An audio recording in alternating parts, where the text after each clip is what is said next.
Bom, pessoal, boa noite. Exatamente agora 19h18. Vamos começar aqui falando um pouquinho sobre economia circular e bioeconomia, e aí desafios e oportunidades. Desde já quero agradecer a minha amiga Joyce, que ela, só para apresentar um pouquinho, ela é doutoranda em engenharia civil, trabalha com resíduos sólidos, é gestora ambiental, então só para vocês aí já terem ciência de como podem estar trabalhando um pouco nessa área, e ela é cofundadora da Apoena Socioambiental. Então, assim, ela já vem trabalhando com um certo tempo na área de consultoria, na parte de gestão, e como eu estava falando, né, eu agradeço por ela estar se disponibilizando para vir falar um pouquinho aqui com vocês e contribuindo um pouco mais aí com a experiência dela. A palavra é sua, Joyce, fica à vontade. Boa noite, então, a todos e todas.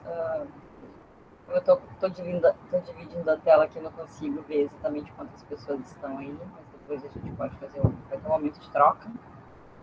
Mas quero agradecer o convite aí do professor Rômulo. Estou bem feliz de estar colaborando aqui com vocês nessa disciplina. Como o Rômulo já mencionou, eu sou gestora ambiental de formação e segui aí a área estudando, fiz um mestrado nas ciências sociais, com um tema voltado para gerenciamento de resíduos sólidos e agora doutorando em engenharia civil, na linha também de gerenciamento de resíduos sólidos. E aí a ideia é de trocar, enfim, de colaborar com vocês nessa disciplina e falar um pouquinho sobre economia circular e bioeconomia, que são dois conceitos assim que estão interrelacionados, né? E vocês supostamente já devem conhecer. Então, como o Romulo mencionou, eu sou cofundadora da Poena Socioambiental, é uma empresa de atua na área de impacto de inovação socioambiental, na área de inovação socioambiental. Nós temos, já desde 2014, mais ou menos, atuado em duas frentes de trabalho.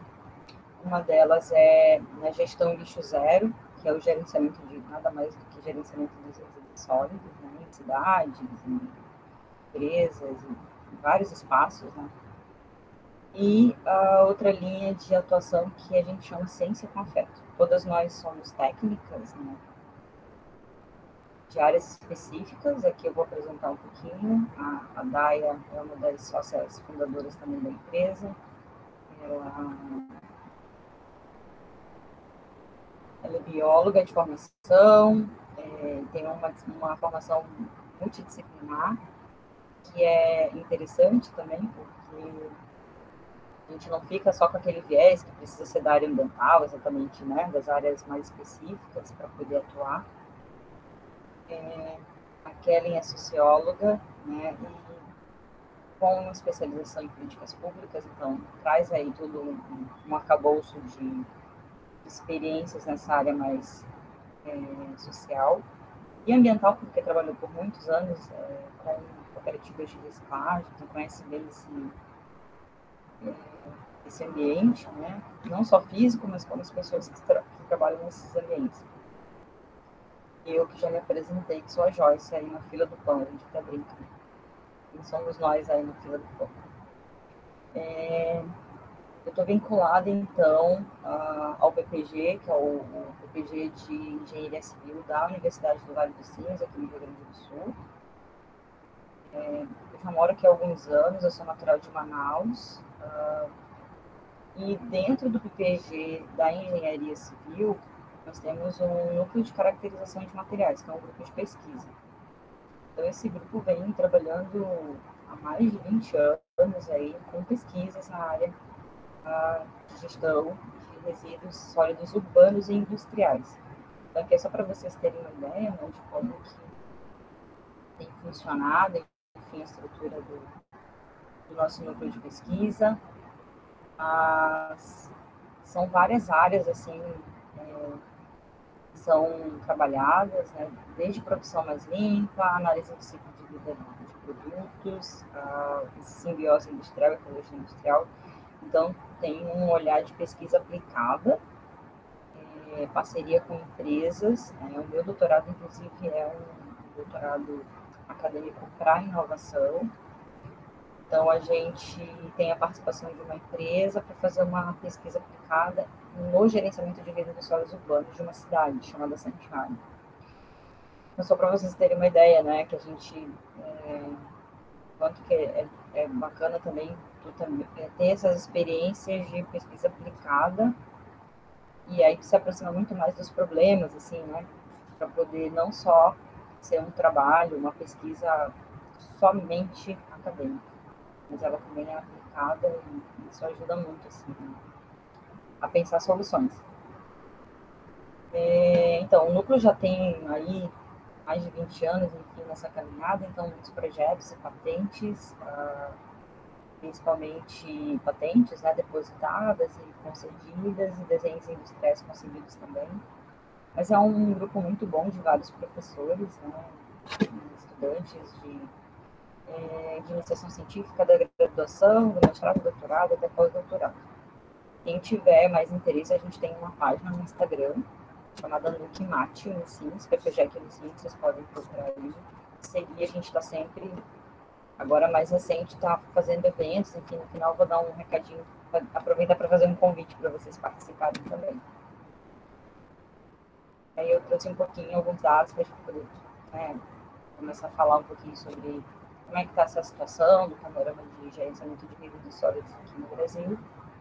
Mas a ideia é a gente ter uma visão mais macro de como é que estão essas informações. Então, desde a geração de resíduos, a gente tem dados do SNIS ali de 2017, com 50 milhões, quase 51 milhões de toneladas de resíduos domiciliares coletados.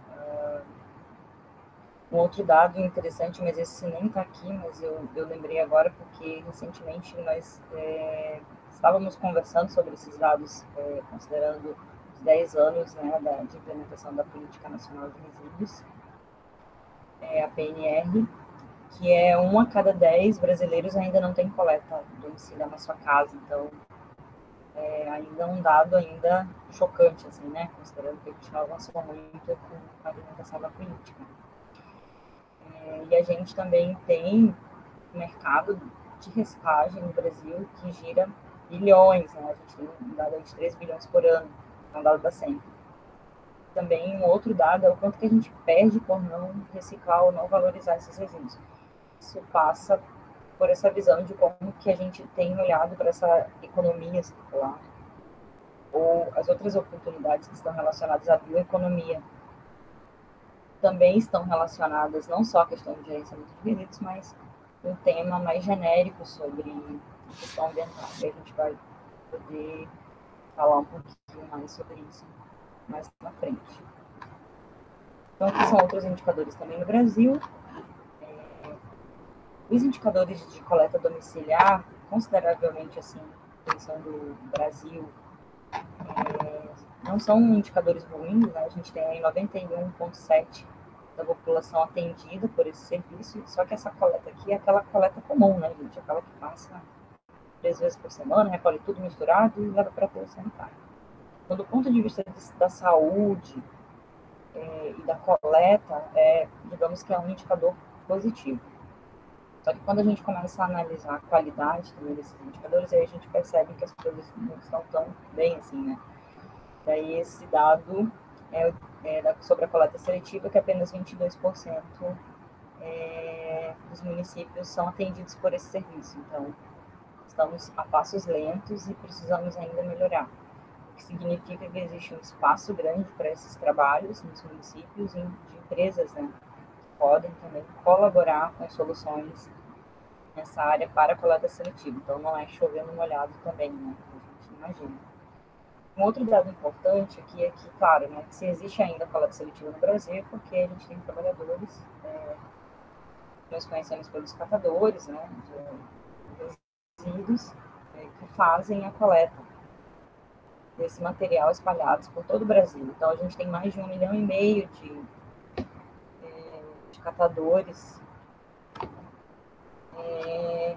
registrado, né, pela Associação Nacional dos Catadores, que é a instituição, que é uma associação nacional que organiza esses grupos, chamado ANCAT. mas eles foram responsáveis por 36% do total da massa dos resíduos coletados seletivamente. Então, tem um trabalho muito importante que é realizado por eles. Só que a gente ainda tem um dado que ainda é muito pouco referente à forma como eles estão organizados através de associações ou cooperativas. A gente só tem registro de 1.153 organizações cadastradas. Mas isso não quer dizer que eles não estejam trabalhando, isso é uma questão importante de falar aqui para vocês. Eles estão, né, a gente pelo menos acompanha bastante aqui em Porto Alegre, região metropolitana, e em Manaus, que é uma cidade que eu acompanho muito de perto, que é a cidade que eu nasci, né, eu tenho um vínculo forte, eu tenho ido mais frequente, conheço muitas unidades de triagem, acompanho a coleta seletiva lá. E pelo Brasil afora, né, porque a gente está sempre em contato, enfim, com as redes. Então, esse é um aspecto interessante, porque digamos que são muitos setores que estão relacionados. Aqui também a gente tem a questão da gestão pública, né, que é responsável pelo gerenciamento dos resíduos nas cidades. Mas a gente sempre frisa a importância desse trabalho que é feito pelos catadores, porque realmente sem eles nem essa coleta seletiva aí, que são esses 22% aí, não existiria. Agora, claro, né, esse indicador aí certamente vai ter a participação de empresas privadas, certo? Então, mas o grande montante mesmo do serviço realizado de coleta seletiva ainda é representado pelos catadores no Brasil. Então, daí a gente inicia a falar um pouquinho sobre esse conceito de economia circular. Que, na verdade, para a gente poder falar nele, a gente precisa pensar no modelo que a gente vivencia atualmente, que é mais ou menos uma lógica de a gente continua extraindo recursos naturais, a gente produz, né, esses produtos, enfim, e materiais que precisamos, assim, de ordem do dia a dia, e descarta. Essa basicamente é a lógica da economia linear que a gente tem experimentado, né, nessas últimas décadas. E o que a gente percebe é que ela não é mais sustentável do ponto de vista ambiental e do ponto de vista econômico também, porque a gente tem muitas perdas aí. Como é que a gente começa a perceber isso na prática? Eu trouxe alguns indicadores aqui para vocês, para a gente poder fazer essa relação, exatamente dessa economia linear, que é a economia do descarte. Quando vocês olham para esse gráfico aí, o que vocês percebem? Que 96% dos resíduos estão sendo encaminhados para aterros sanitários. Então, essa é a economia do descarte, onde eu tenho custos duplicados, né? Então, além de eu ter todos os custos de produção, extração, produção, consumo desses produtos, eu ainda tenho despesas e custos com a destinação final dele, porque o descarte não é feito de maneira gratuita, né? Os serviços de coleta são serviços pagos dos municípios. A gente paga por esse serviço de alguma forma, seja pelo IPTU, ou outros modelos que as cidades utilizam, mas normalmente é pelo IPTU, você paga uma taxa lá de coleta de lixo, que conceitualmente é uma coisa errada, né? Daí a gente precisa desconstruir esses conceitos e ir pensando alternativas. Então, vejam bem, a gente recicla. Isso aqui são dados de Porto Alegre, para vocês terem uma ideia, porque não é uma cidade relativamente grande, para vocês terem uma ideia, né? 1.500 toneladas de resíduos sólidos urbanos gerados por dia. A gente só consegue reciclar em torno de 2,8%, que são encaminhados para a unidade de triagem, e ainda composta muito pouco, não chega a ser 1,2%. E essa compostagem, ela está relacionada a podas, não necessariamente a compostagem urbana, né? Enfim, seria um ponto a se trabalhar para poder virar essa chave aqui do gerenciamento de resíduos. Então, aqui eu trouxe algumas informações que é basicamente o valor que é gasto por toneladas por habitante, né? E chega a ser R$136 por habitante. O que não é nada muito absurdo, né, gente? Pensando do ponto de vista de custos, porque pensar nesses detalhes, a gente paga para consumir energia, a gente paga para consumir internet, a gente paga para consumir água, e quando a gente começa a pensar no resíduo, a impressão que dá é que isso não é um serviço, e é um serviço sim, né? Porque resíduo é um dos eixos de saneamento, assim como é a água, assim como é o tratamento do esgoto. Então é importante reforçar isso. E aí um outro dado interessante que eu trouxe, para a gente poder fazer essa análise dessa economia linear, são os contratos, né? O que são gastos por ano nos municípios para o gerenciamento de resíduos. Então aqui eu trouxe a realidade de Porto Alegre. Esses dados são dados que são compartilhados pelaquela gestão transparente das informações das prefeituras. Normalmente as prefeituras disponibilizam essas informações. E olha só para vocês terem uma ideia, o montante, na ocasião aqui, esses dados que eu coletei, que são referentes a 2019 e 2020, basicamente, que foram contratos renovados, né? O que acontece? Eu selecionei todos os contratos que estavam ativos, né, no site, e ele somou em torno de 309 milhões de reais. E claro, né, no montante aqui de custos anuais. Então, é muito dinheiro. Então, quando a gente começa a olhar para esses dados assim de maneira mais focada, daí te assusta. Nossa, tanto dinheiro, é dinheiro para coletar, é dinheiro para transportar, é dinheiro para fazer a disposição final.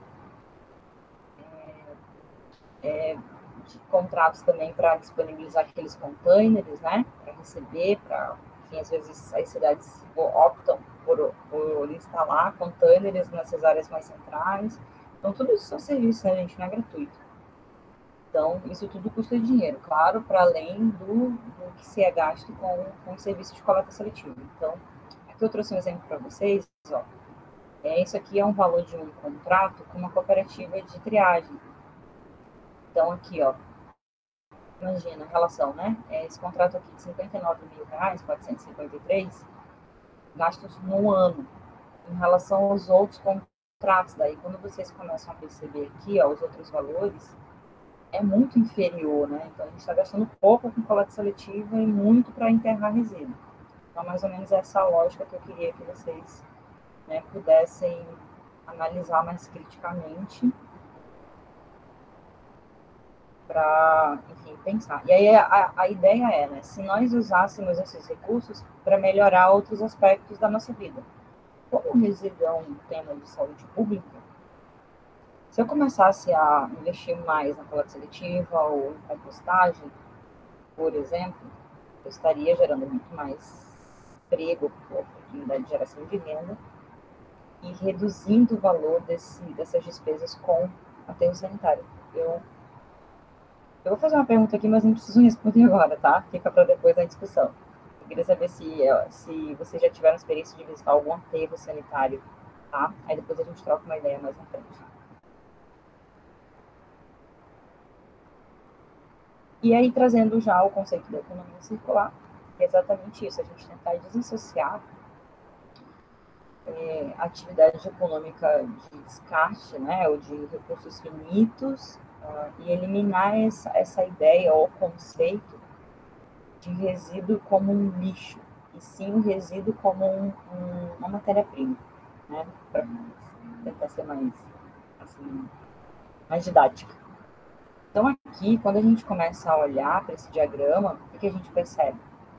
A economia circular ela é dividida em duas etapas, são os ciclos técnicos e os ciclos biológicos. Os ciclos biológicos são esses mais comuns que a gente já conhece, que tem a ver com toda a questão bioquímica, digamos, que acontece de regeneração da própria natureza.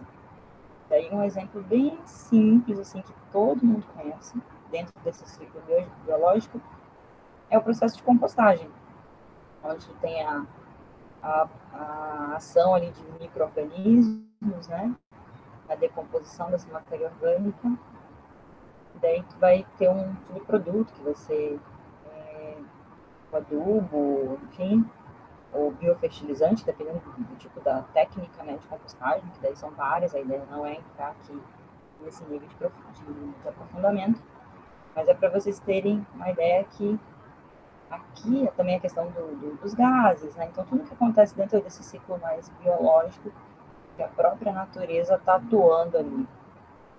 Dentro dos ciclos técnicos, a gente tem toda essa parte mais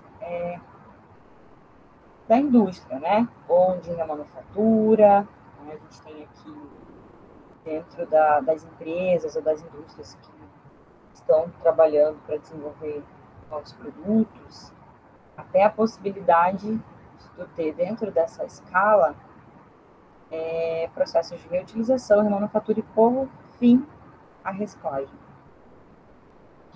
Eu gosto de falar sobre esse tópico em particular, porque a impressão que dá é que a gente tem usado um discurso muito de que vamos gerar, vamos consumir porque é reciclável.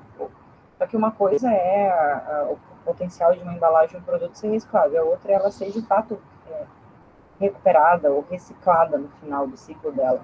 Porque a gente recicla muito pouco. No Brasil, essa fração não chega a ser 3% de tudo que é de embalagens que a gente coloca no mercado.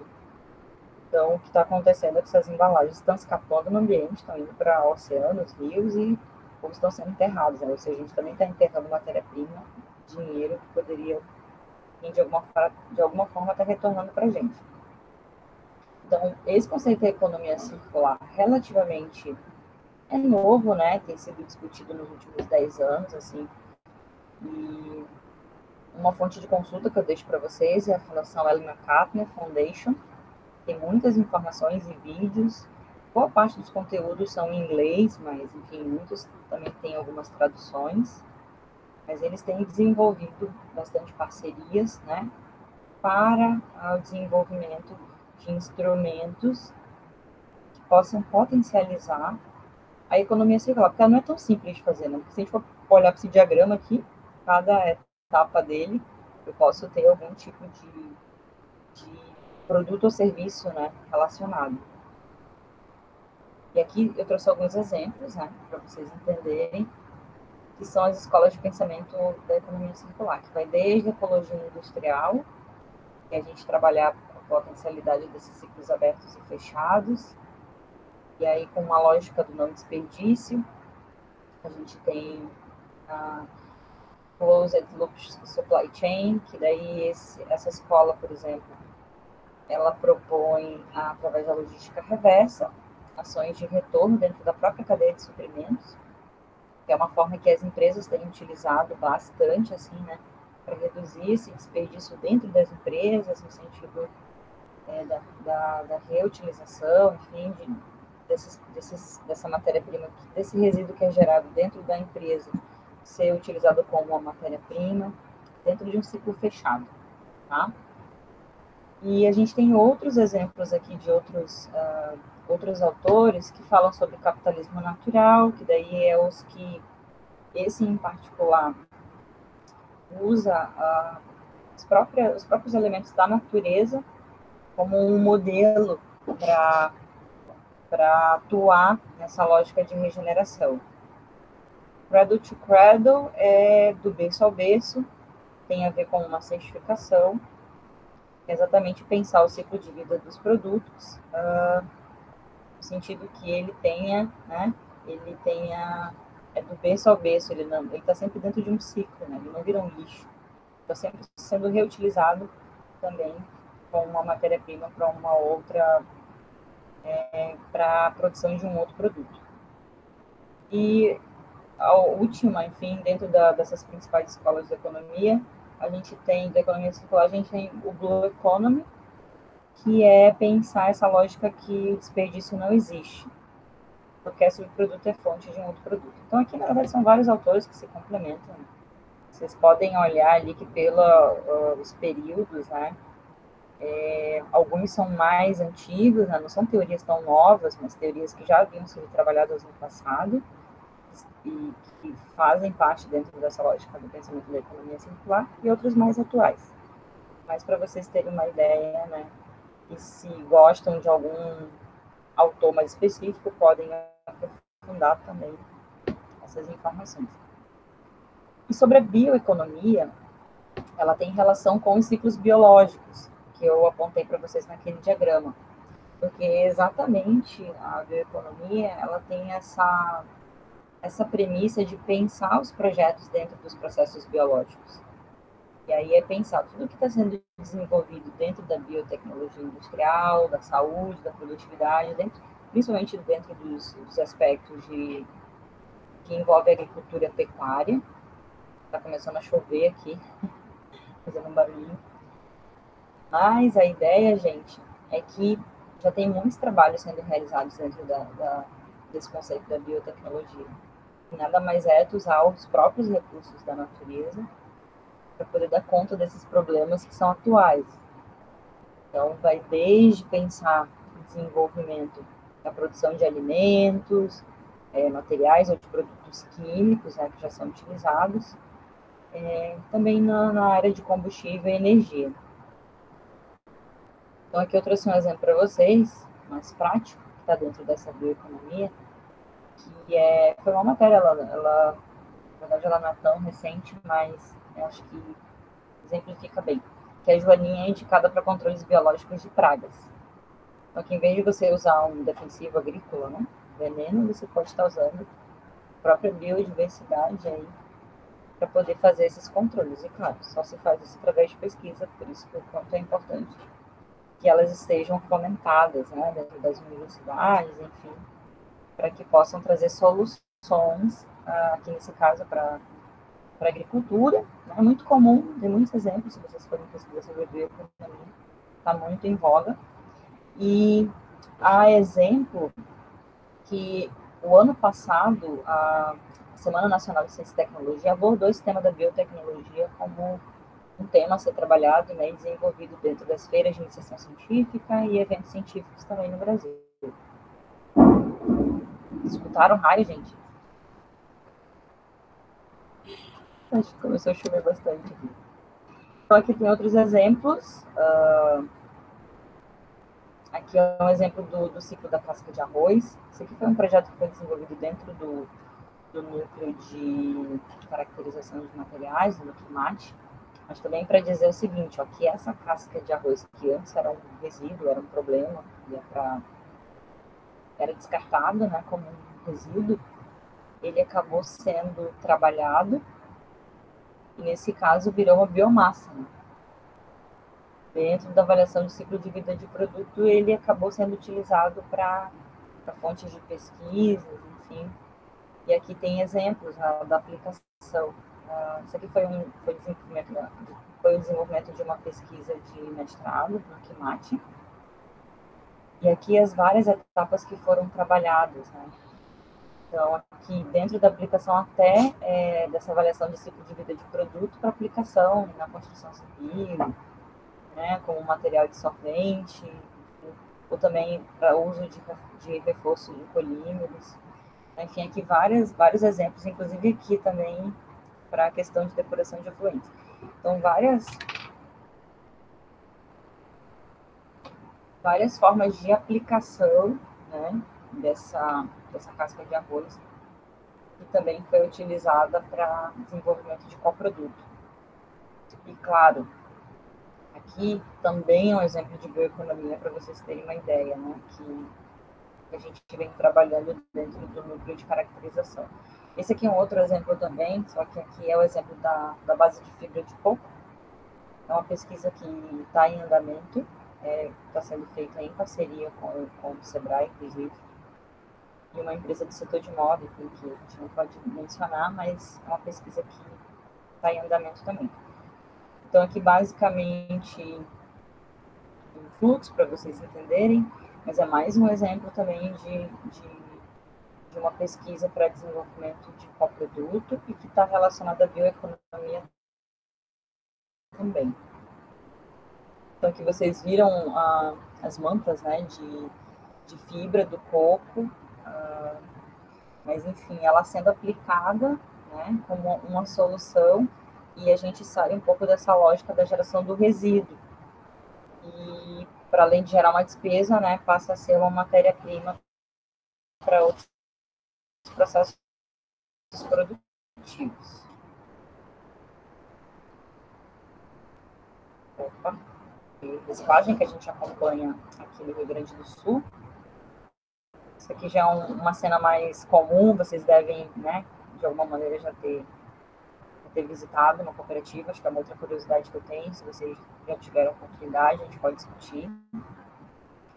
E um tema que eu tenho pesquisado dentro da tese do meu doutorado, que é a aplicação de resíduos plásticos em outras alternativas, né? E aqui eu trouxe o exemplo da reutilização de plásticos em rodovias. Aqui é o exemplo de uma matéria que saiu que Rússia, Holanda e Índia estão investindo nessas rodovias de plásticos, né? Então, como a gente tem gerado muito plástico e não tem dado conta, né, de valorizar esses materiais, uma das alternativas que outros países têm utilizado é a reaplicação dele como asfalto em rodovias, né? Então, mais um exemplo de economia circular relacionada a resíduos sólidos urbanos. E aí, claro, aqui, o que seria uma transição de uma economia que é essa que a gente vivencia hoje para a economia circular? Quais seriam as principais oportunidades? Uma delas é essa mudança das cadeias de produção, os novos desenhos de produtos, os modelos de gestão e mercado que estão já sendo repensados, conversão de resíduos de lixo para resíduos ativos e novas formas de comportamento dos consumidores. Né? Então, é algo que a gente ainda está trabalhando conceitualmente.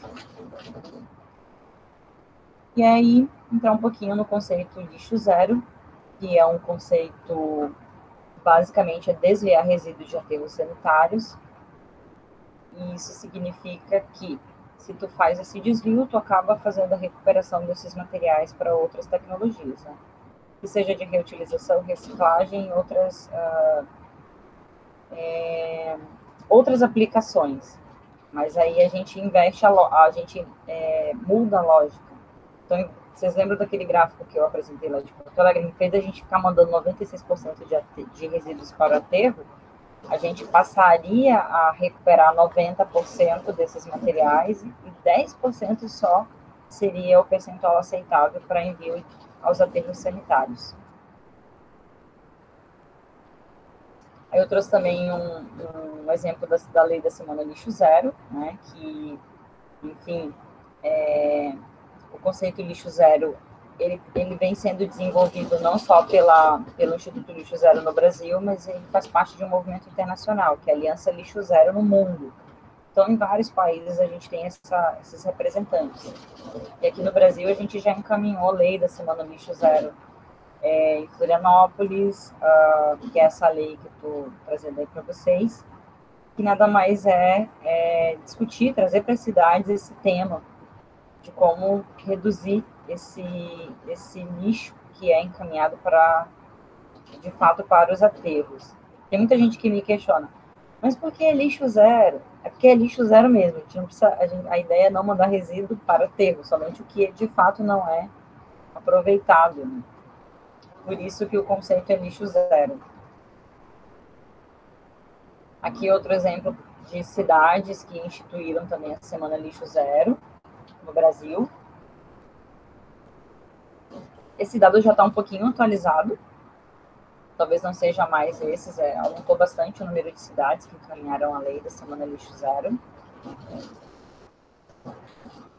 E aí, bom, fica aqui uma indagação se vocês conseguem, a partir do que a gente abordou, do que eu abordei aqui com vocês, é possível a gente promover essa economia circular ou a bioeconomia, né?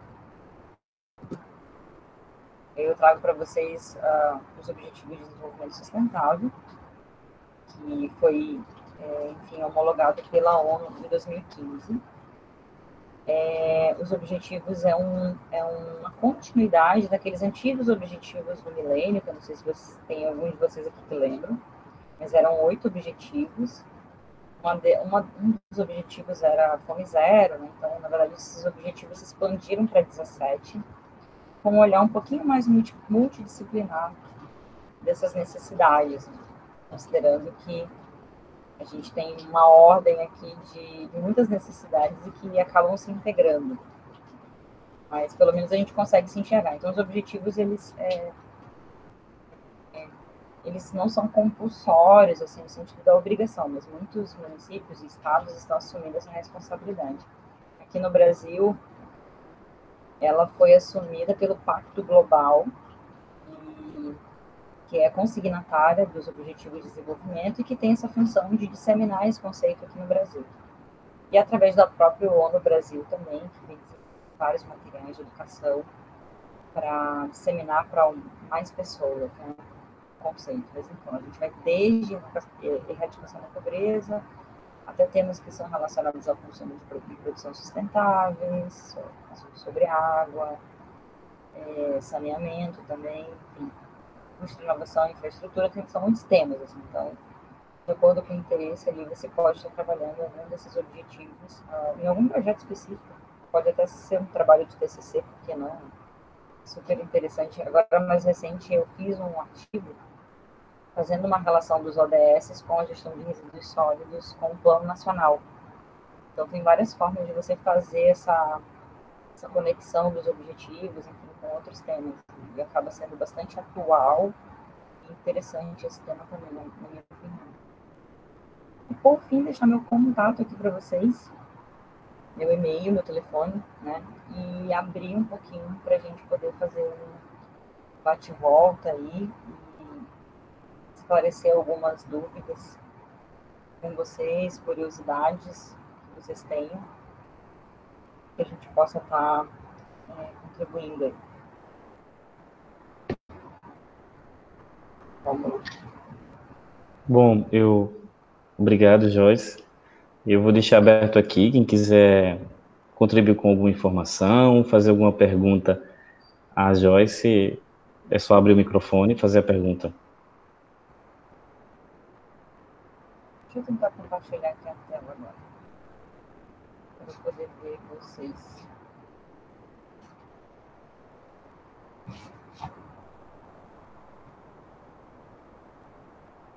Estamos com 9 pessoas, né?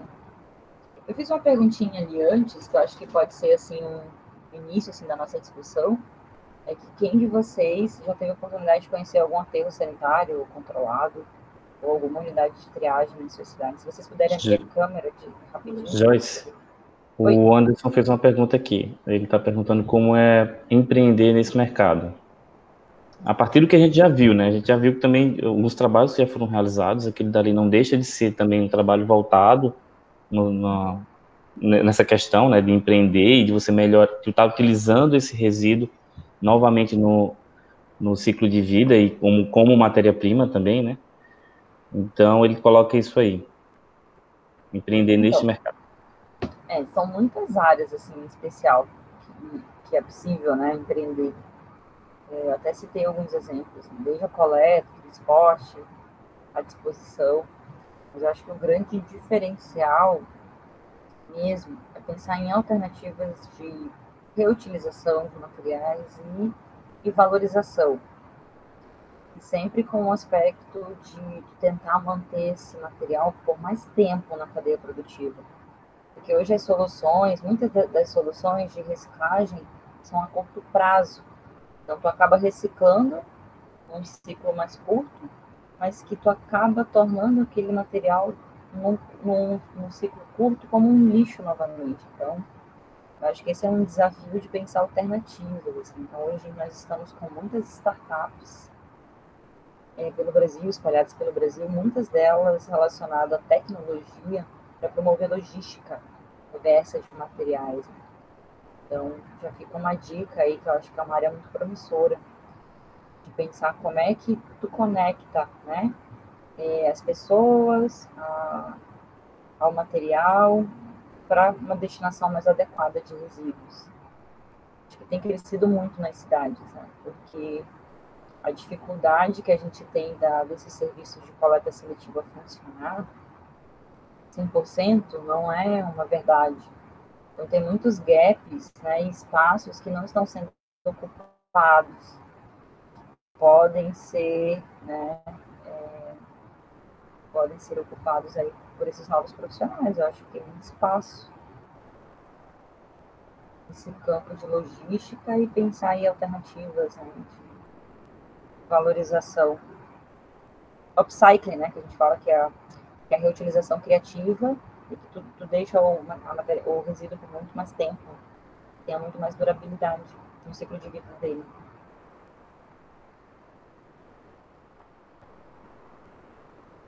Prontinho. Quem Mais é alguma que já pergunta? quem é que já visitou o aterro? Que eu fiquei curiosa, que eu queria fazer uma interação. Essa questão no Alguém? RN, Joyce, é bem delicada porque, assim, nós temos 167 municípios no Rio Grande do Norte e eu acredito que está mais ou menos entre 10% e 20% desses municípios são atendidos por aterros sanitários. Então, assim, está bem abaixo do que determinava a lei, né? Porque agora a gente tem um novo marco do saneamento que já está abrindo mais aí um tempo para esses municípios se adequarem. Mas eu acredito que alguns já devem ter conhecido durante o curso. Essa turma ela está finalizando o curso agora nesse semestre e no próximo. Já tem alguns colegas também que já finalizaram. Então, assim, eu acredito que eles já devem ter visitado. Quem aqui já visitou algum aterro? Ou cooperativa de reciclagem, desconhece? Cooperativa tem bem mais. Aí tem municípios que não são atendidos por aterro sanitário, mas que tem as cooperativas de reciclagem.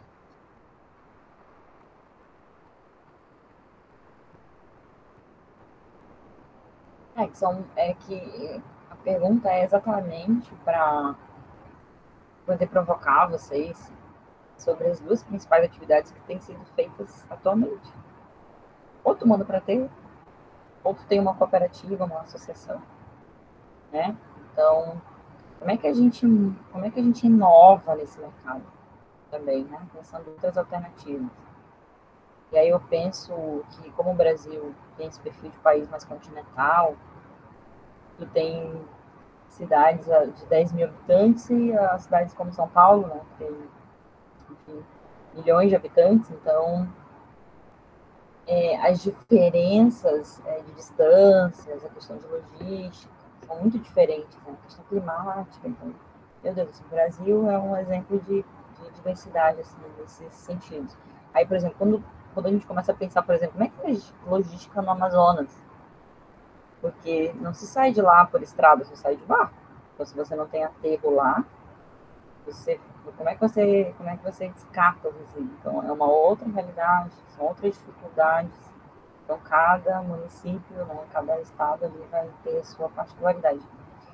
Mas a ideia é, dentro dessa lógica da economia circular, como é que você diminui esses impactos ambientais, tentando fazer a gestão desse resíduo dentro dessa própria cidade, dentro desse bairro, diminuindo as escalas, né? Para reduzir esse resíduo, para que também não seja, o aterro só não seja só mais uma opção ultrapassada como a gente tem hoje. Acho que a minha provocação seria essa, né? Como é que a gente faz outras coisas, né? para dar conta desse problema da gestão. E aí, uma das dicas que eu daria para vocês é compostar em casa, seja através de minhocários ou no quintal de casa. Muitas pessoas moram em residências, né? Tem a possibilidade de fazer uma compostagem direto no solo, e aí você já tira 50% do resíduo que você gera em casa. Se a gente for fazer um exercício assim em casa, de gerenciamento de resíduos, seria isso. Porque o que sobra, 10% vai ser ter bichinho de banheiro, 40% são resíduos secos que têm potencial de ser reciclável. No caso, né? E aí você encaminha para um catador, né, ou para uma associação, para uma empresa privada que faz coleta seletiva. Mas pensando nessa lógica, você reduz muito esse resíduo que vai para aterro e que é um custo para os municípios. Em vez de você mandar, sei lá, 90%, está mandando 10%. Então, muda um pouquinho a lógica. Né? Acho que tem Isso. mais perguntas aí. O Anderson, ele está colocando algumas observações aqui no chat. Anderson, se você quiser abrir seu áudio para falar, é até melhor, que aí você... Interage, eu não fico aqui falando sozinha, eu A fico gente... sozinha aqui. Quero ver vocês. Cadê o Anderson? Liga a tua câmera aí, Anderson. Eu quero te ver. Tá de pijama? Bom, o Anderson colocou aqui no chat, aqui na região de Seridó ainda está em andamento o aterro sanitário consorciado, já existem cooperativas em boa parte das cidades, mas creio que faltam empresas que recebam material para reciclar. E aí ele falou o exemplo aqui do vidro, que não é encaminhado porque as empresas ficam longe e não compensa o financiamento.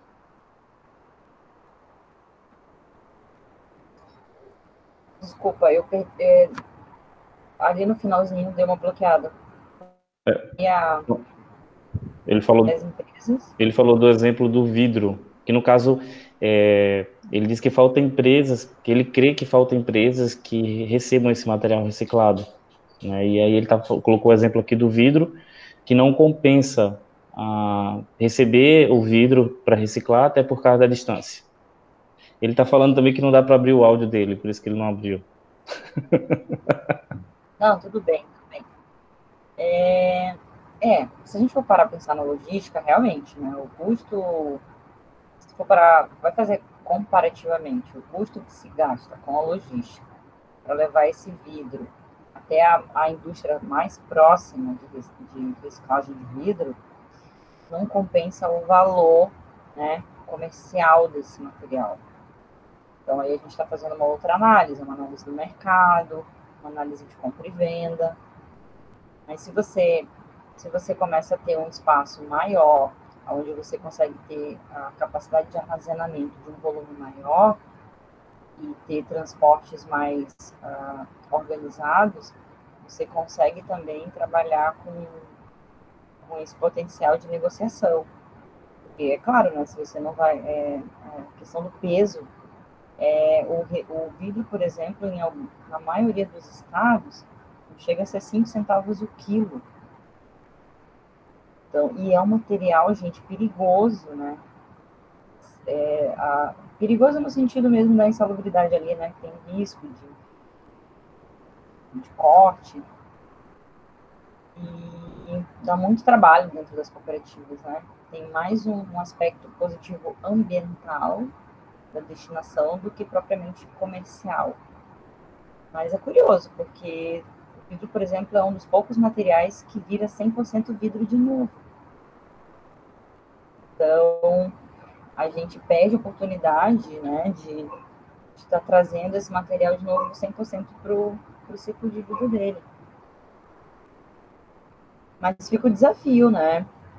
Daqui a pouco uma organização que a gente chama de consórcios intermunicipais, que daí você potencializa esse volume para poder, né, ter a capacidade de negociação. Claro que a questão dos consórcios é algo que os municípios precisam estar mais atentos, né? Que são exatamente os municípios que conseguem acessar esses recursos financeiros da União para poder organizar essa gestão desses resíduos nas cidades. Mas isso não quer dizer que não possa ter um empreendedor que possa dar conta desse tema, né? Para focar na reciclagem de resíduos. Eu estava querendo me lembrar de uma empresa que está atuando em vários lugares, é um parceiro, inclusive, do Instituto Lixo Zero, gerenciamento de vidros, para indicar para vocês, mas ele tá indo para vários municípios. Ver se eu consigo aqui acessar o contato. A Recifidre é aqui no Rio Grande do Sul. Eu posso ficar devendo esse dado e compartilhar com vocês depois. Mas eu Eu sei que ele passo para está eles em depois, sem problema não. eu sei que ele está em vários lugares, assim, ó. Ele já tem parcerias aqui no Rio Grande do Sul, na região sudeste, assim, ó, tá dominando. No Nordeste ele já tem também várias parcerias. Então ele vai e deixa os containers de vidro lá para o parceiro juntar um volume maior. Aí depois ele passa no circuito, faz a coleta para poder viabilizar, né, o custo do deslocamento, e ele está encaminhando para indústrias da reciclagem. Então, são formas de você pensar, né, logística. Ver se vem o nome. Enquanto a gente conversa aqui, eu tento Joyce, o Anderson está colocando procurar o nome. outras mensagens ali. Dá uma olhadinha no chat aí. Tá, vamos ver. Do Anderson também? Só é o Anderson que participa desse chat? Pois é, eu quero saber onde é que tá os demais aqui. Tô achando que o único que vai ganhar nota aqui dessa disciplina vai ser o Anderson. Benjamin, quem mais que tá aí? A Luan. O que tu acha, Romulo?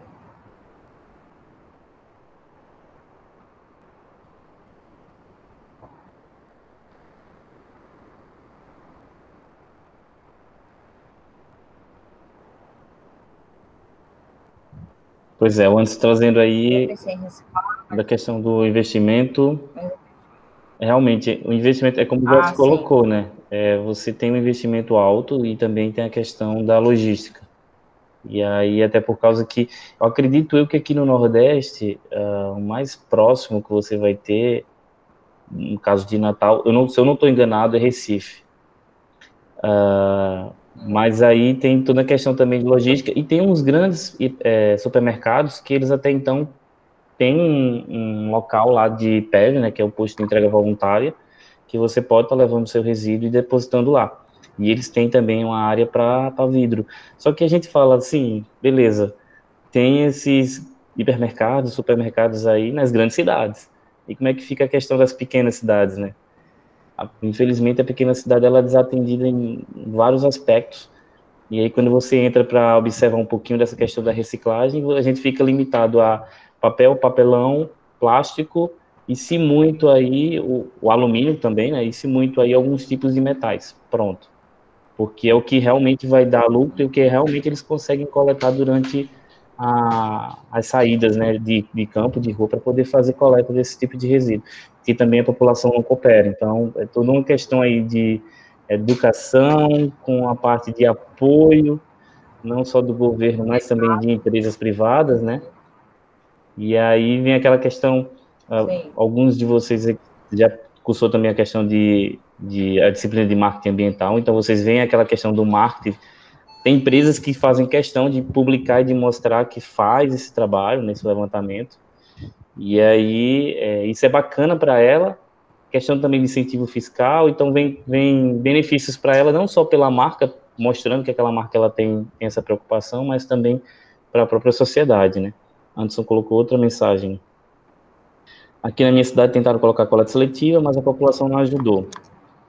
Aí ficaram só na triagem mesmo. Infelizmente. Anderson, tu é de qual cidade? Tu é de qual polo?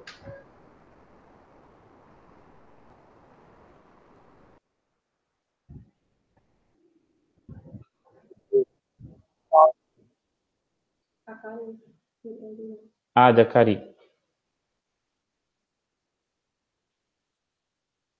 Polo Caicó. Certo, é no Seridó.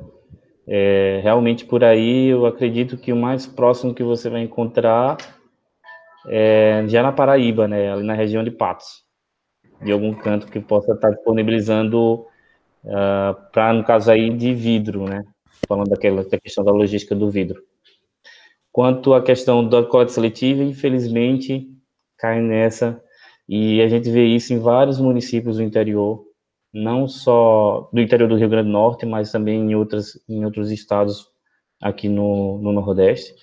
E é uma preocupação porque a gente se depara com algo tão simples em que as pessoas não conseguem fazer, né? É bacana, eu estava observando um material, né, que eu estou preparando as aulas, e aí eu vi um pessoal que também que tinha é uma equipe multidisciplinar, e eles decidiram abrir uma cooperativa não, uma empresa de compostagem. Então eles seguem aí a ideia, eles seguem um desafio, né, porque quando a gente fala em questão Nordeste, compostagem não é tão popular, e aí quando você puxa lá em João Pessoa, órgãos públicos já estão fazendo compostagem. Um exemplo disso é a Ceasa de João Pessoa. Então, a Ceasa de João Pessoa, eles pegam todo o seu resíduo, que até então era tudo colocado para o lixo, né, e ia para o aterro sanitário da região metropolitana de João Pessoa, eles pegam 100% daquilo e fazem composto. E esse composto é vendido, eles vendem R$ 3 o quilo. Então, assim, você já consegue observar uma valorização daquilo que até então ia para o lixão ou para o aterro sanitário. Uma empresa para construir Bom, é interessante. Anderson tem o cara do empreendedorismo aí. Ideia. É o cara do empreendedorismo, é verdade. Já valeu aí essa intervenção. Pois é. Mas Eu olha, sempre digo, quando a gente consegue fazer despertar em um, já é um grande caminho. isso é verdade. Né? Essa veia empreendedora, porque realmente, assim, não é uma coisa assim tão comum, né, gente? É que a área ambiental é uma área muito ampla, tem muitas oportunidades, então eu acho que cada um já vai tentando, né, se acomodar dentro de um segmento que gosta, assim, eu gosto muito de resíduos, assim, então faz muitos anos que eu venho me debruçando sobre esse tema. Pois é, o meu mestrado também Então, foi com eu resíduos. acho que tem uma coisa a ver com essa afinidade, é importante avaliar. Pois é. Anderson, eu acredito que todas as ideias são válidas, né? O importante é a gente saber onde conseguir implantar isso e se aquela região ela está apta a aceitar essa implantação. Então, assim, as suas ideias de trazer compostagem, ou da questão do vidro, ou então até a questão da poda urbana, e é importante, muito, válido também. Mas aí, quando você puxa para a questão, será que eu vou conseguir ter meu espaço? É uma questão de tempo, e aí você também tem que fazer uma avaliação. E aí, no empreendedorismo, a gente fala que é justamente o plano de negócio. Vai ser viável? Não vai ser viável? E aí, voltando para a nossa questão ambiental, Uhum. você poderia, já que a gente está falando de cidades pequenas, né, da região ali do Seridó, você poderia estar trabalhando com a parte de consultoria, que aí você não foge disso, você ganha conhecimento, principalmente das prefeituras, da população. E faz rede, Exato, né? Faz uma rede muito boa também. exato. E aí, Uhum. futuramente, você consegue... Eu ia falar para o Anderson, Oi, pode falar. eu ia dar uma dica para o Anderson que, sim, né? Ele falou ali que os custos com a implementação de uma usina para reciclar ainda é muito distante da realidade, assim, em termos de investimento. Mas, como o Rômulo comentou, hoje tem muitas pequenas empresas que não têm minimamente gerenciamento de resíduos, desde um restaurante, às vezes a uma loja de utilidades, ou até mesmo uma indústria, né? Que às vezes não tem um profissional, não consegue absorver um gestor ambiental, mas acaba contratando um serviço, enfim, pontual. Então, são formas de você ir desenvolvendo essas habilidades junto a esses mercados. E pensando também não só os grandes, mas os médios e os pequenos, porque daí tu consegue ter esse olhar também do micro, de estar atendendo esses pequenos negócios que não fazem gestão de resíduos.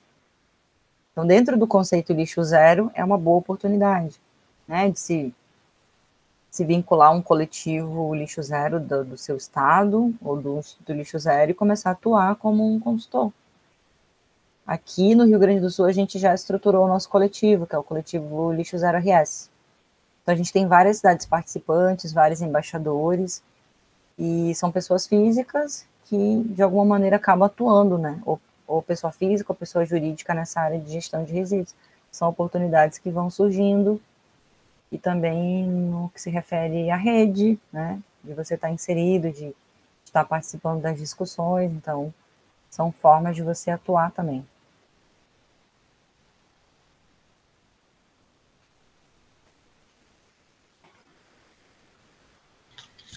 Foi só meu computador que travou? Que eu acho que... Ele parou um pouquinho, mas eu estou te ouvindo bem, Rômulo. Tá ouvindo? Ou O estamos Wendel sozinhos colocou, aqui, é você. o Wendel colocou aqui também na mensagem, né? Se quiser abrir o seu fone, fica à vontade. Pode falar.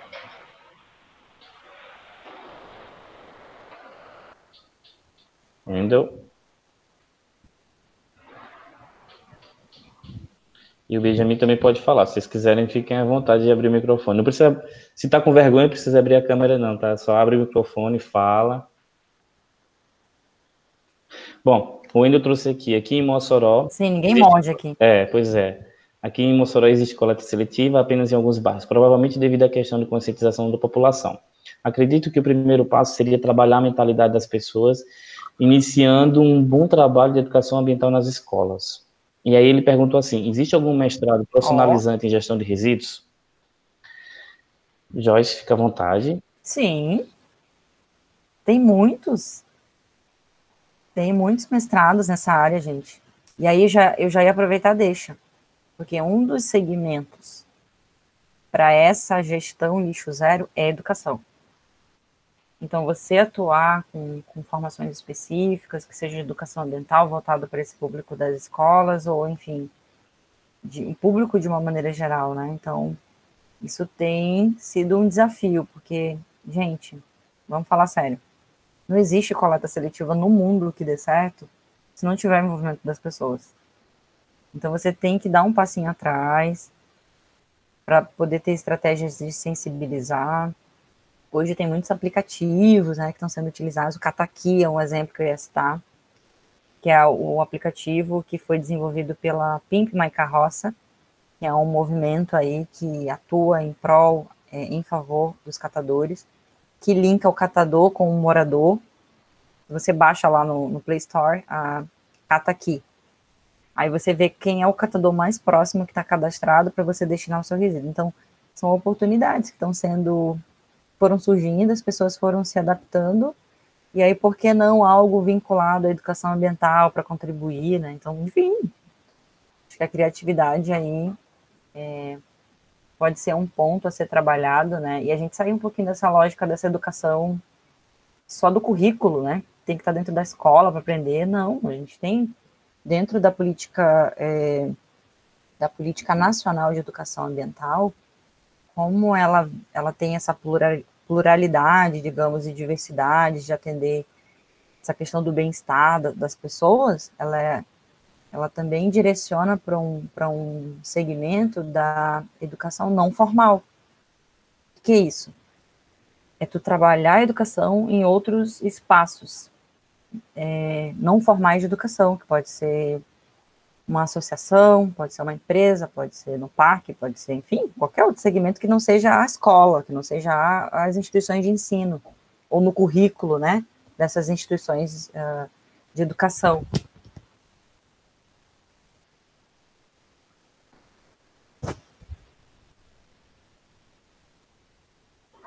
Pois é, e só puxando um pouquinho aqui o que a Joyce falou, esse trabalho que ela está colocando aí, que a gente chama da educação informal, né, a educação ambiental informal, ele pode pode estar sendo desenvolvido sim, principalmente por órgãos públicos, né, e um exemplo também que eu vou puxar da Paraíba, até porque eu sou de uma pessoa, então fica mais fácil eu trazer coisas que eu estou conseguindo ver que lá dá certo.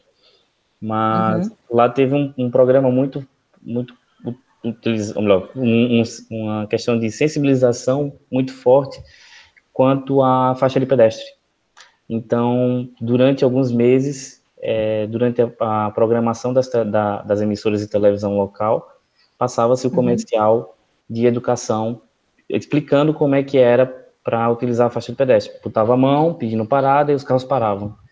E assim foi durante vários meses, com várias vinhetas, eram de vinhetas diferentes, e o resultado logo surgiu. Então, você parava na faixa de pedestre, automaticamente o carro parava. Então, às vezes, você nem precisava botar a mão pedindo parada, né? Eles já paravam. E isso foi em 2008. Nós estamos em 2020, e até hoje, onde você chega, pelo menos a maioria, né, não são todos, respeitam a questão da faixa, você para e eles param também. Então, assim, isso é educação ambiental. Tá? E isso pode ser utilizado não só para a questão do trânsito, mas pode ser utilizado para coleta seletiva, pode ser utilizado para a compostagem por si só também, que faz parte da coleta seletiva, e para outras ações aí que podem ser adotadas. Sem dúvida. E eu acho que eu complemento a tua fala dizendo que a educação ambiental, a proposta dela é exatamente gerar essa interdependência, porque quando a gente está falando de educação ambiental, eu não estou falando só das questões naturais, né, ou da questão que envolve só água, solo, ar, não, é todas essas questões, mais a nossa inter-relação, o que nos envolve como seres humanos, né.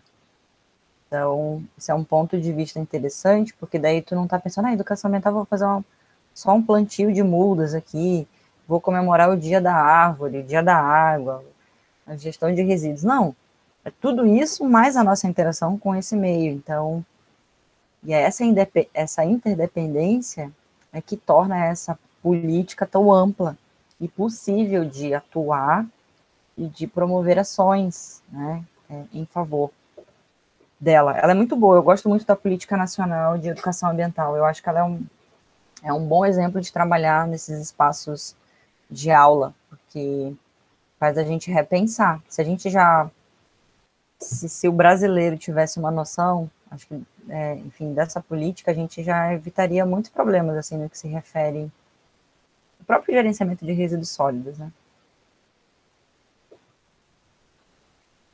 E respondendo a questão sobre o mestrado, Wendel, é o seguinte, os mestrados você pode encontrar sim, mas a maioria dos mestrados na área de meio ambiente, você vai encontrar uma linha relacionada a resíduos. Então, assim, você pode ter certeza, se você chegar num mestrado de engenharia civil, você vai ter uma linha.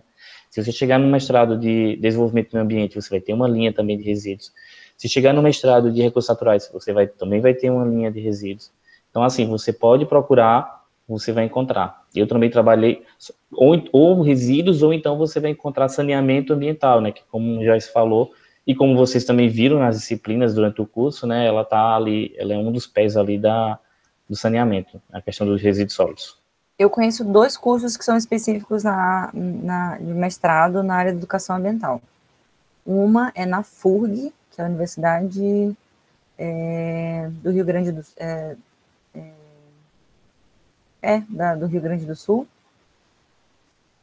E uma outra que fica no Instituto Nacional de Pesquisa da Amazônia, no INPA, que é um mestrado, eu não sei se é profissional, pode ser que seja acadêmico, mas ele é voltado especificamente para a educação ambiental. A FURG aqui no Rio Grande do Sul e o INPA no Amazonas, em Manaus, especificamente. Conheço 2, assim, que são núcleos de pesquisas que são especificamente direcionados para a educação ambiental. São muito bons, assim, em termos de conceito CAPES, que eu indicaria. Vou anotar aqui para vocês. Pronto. E o Wendel colocou outra mensagem também. Me corrijam se eu estiver errado, mas o custo, o investimento com a educação ambiental é relativamente pequeno em relação aos outros métodos, por exemplo, implantar e gerir um aterro sanitário. Sem dúvida. Com certeza. Então, isso com certeza. E você aí, matou a charada.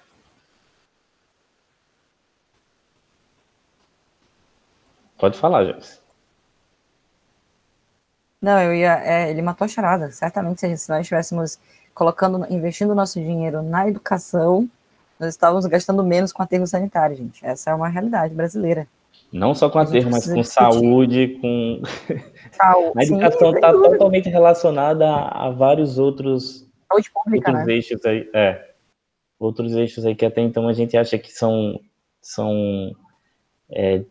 divergem, mas não, eles estão relacionados. Então, pessoal, mais alguma pergunta, algum comentário?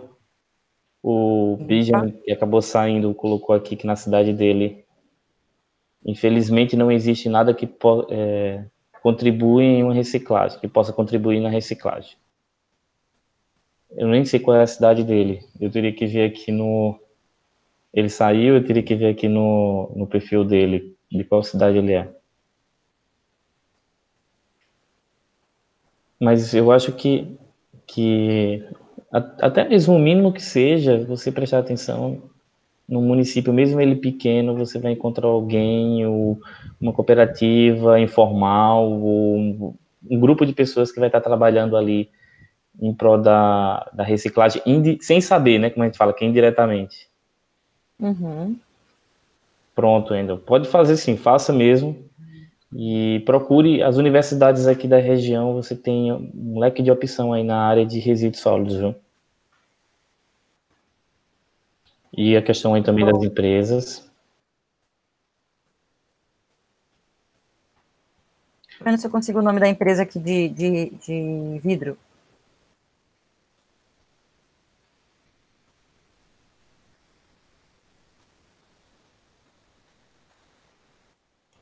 Isa, tem alguma coisa a contribuir?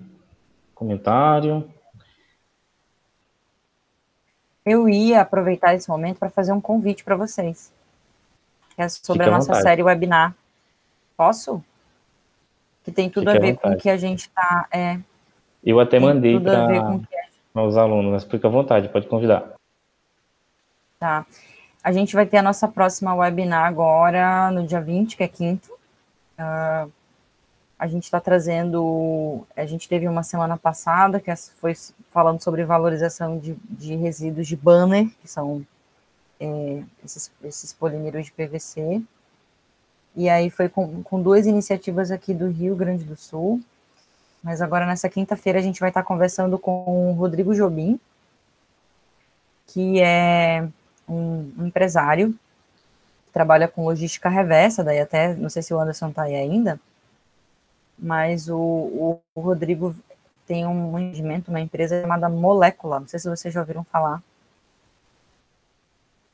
E ele faz, coleta, na verdade, trabalha com logística reversa de vários tipos de materiais, em vários municípios de São Paulo. Então vai ser um case bem legal, prático, e ele vai estar falando um pouquinho como é possível trabalhar a educação, uma educação para reciclagem.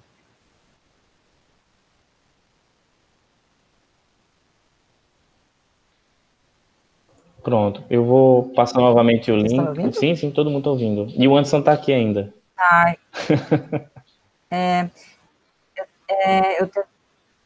tá. Eu estava tentando passar aqui para vocês, eu estava com ele aberto aqui, que é o nosso card, mas vai ser bem legal. Quem não se inscreveu pode se inscrever ainda, a gente ainda tem algumas poucas vagas, tá? E vai ser agora na quinta-feira, às 19h30, e a gente ainda vai ter a próxima webinar, que é ainda mesmo dentro da mesma série, no dia 27 de agosto, também numa quinta-feira, que é com a participação do Guilherme Brenner, que é sócio fundador da Boomera, que é uma outra empresa de economia circular e logística reversa que trabalha em São Paulo, tem várias iniciativas muito interessantes. A Boomera já até ganhou prêmios, né, relacionados à valorização de resíduos. Eles têm uma parceria com aquela marca Positiva, que eles fabricam embalagens plásticas com resíduos de plásticos do mar. Então, são dois cases bem práticos, muito legais, que a gente vai estar trazendo para essa série webinar.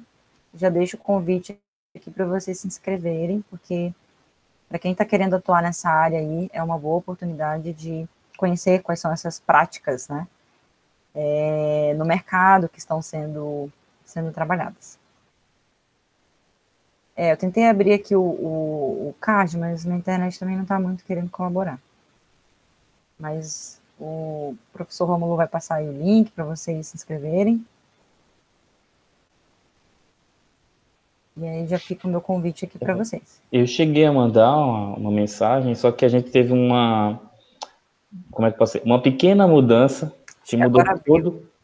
Que mudou todo o visual do Ava, do nosso ambiente virtual, né? E acabou que tinha coisas que eu não estava conseguindo mandar e mensagens, enfim.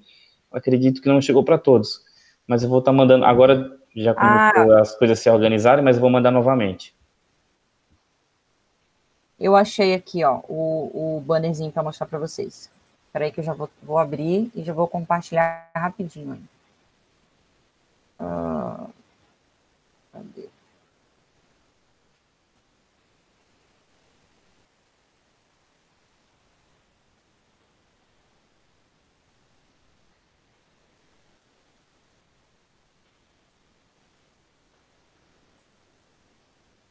Vamos ver se vai.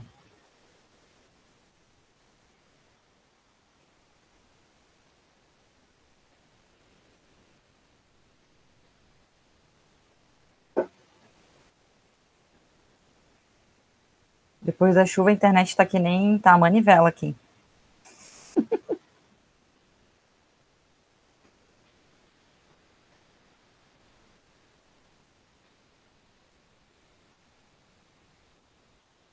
Oi? Foi, abriu sua. Você compartilhou sua tela. Pode clicar. Tá. Tô tentando abrir o banner. Só um minutinho que ele vai. Pronto. Vocês estão vendo?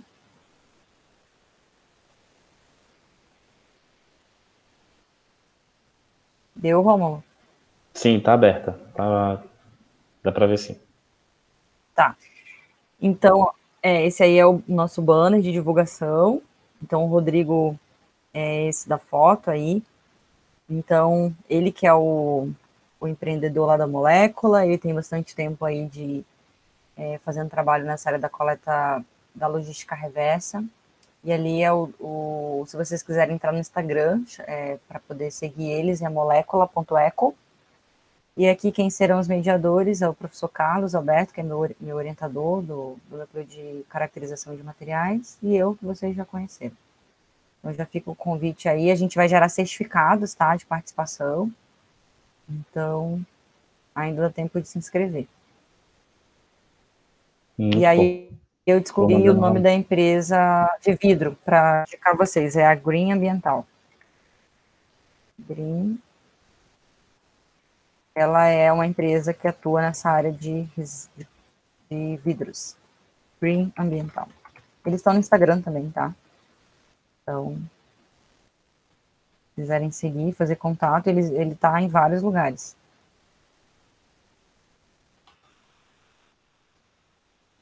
Perfeito. Pouco, Estamos né? vendo a sua tela Acontece ainda. alguma parceria. É isso. Deixa eu parar aqui o compartilhamento. Prontinho, pessoal. Mais alguma pergunta, questionamento? Pode falar, Joyce. Não, pô. Já falei muito já hoje.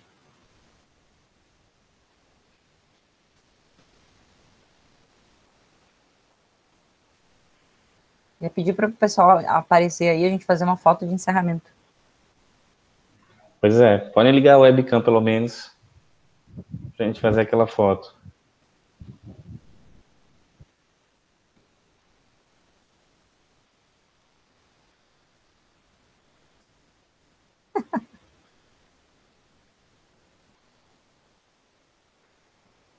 O pessoal tá tudo